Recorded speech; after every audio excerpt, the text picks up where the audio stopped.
So here I am. How can I help?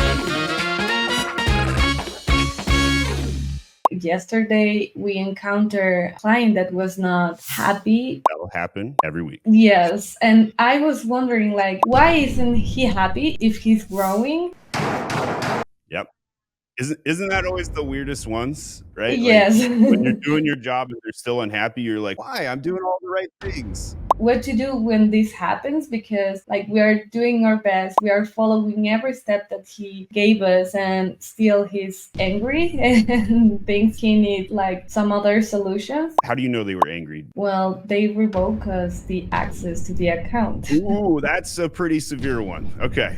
They're like, I'm Yes. taking control over that. I mean, that is like breaking up right there. Yes. Okay. So where do things stand today? Do we have access back or is it still revoked? I think it's still revoked. Yesterday was still at the end of the day, the access was still revoked. But I know that the team tried to talk with him, and he was like not happy because he said that we don't give them the things that he wants on time. But all the things that we're working on are on his side, like it's on approval. Sometimes when a client asks for things to go faster and we're just waiting on approval, I will then send a one-line email and I'll say, hey, we're waiting on a bunch of approvals. Can we just publish this stuff? And then you tell us when you can get to it. For some people, that works for them. If I was the client, that would work for me. I would rather things be getting done and then improving them later. So if we're delivering on time, but we can't publish without approval, that's an expectation issue. The agency is always at fault. It's not your fault. In situations of expectation setting. Now, if a client is a raging asshole, there's nothing you can do about that. So let's establish that first. We fire assholes. We don't want to work with assholes. But you haven't given me any indication that this guy's an asshole yet. You've only told me, you've only revealed so far that they have revoked our access and they want things done faster.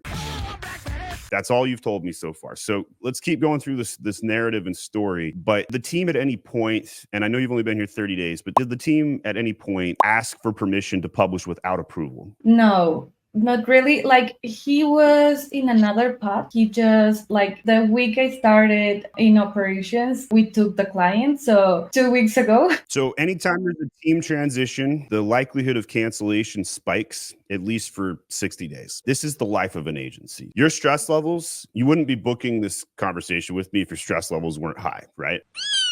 So I already know that without you saying anything. But I want to set expectations with you that all of the things you've told me so far are normal. Okay. And for some people, after I say that, they're like, I'm out. I'm out. Like, I don't want to deal with any of this. But for other people, once they understand it's normal, the stress levels start to come down, right? So as an agency, your job is to take extreme ownership, right? You're going to get yelled at by clients you serve and do well with.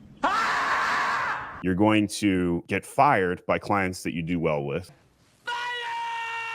Right? So here we have a client that we've overserved. Now they have complaints and some of their complaints might be merited. Let's also like put that on the table. Like there could be a miscommunication issue. There could be all kinds of things. Like maybe your manager messed it up, right? And you're just witnessing, but you don't know any better, right? Like all these things could happen, but more often than not, you'll do everything right and you'll still lose. And it's a great metaphor for life. You could go in life and make all of the right decisions, go get the great education, marry the right person, and then you get hit by a truck. Like that's life. Yeah. With agencies though, you see it every single day. Like it is nonstop. It is a marathon. Don't be afraid of the marathon.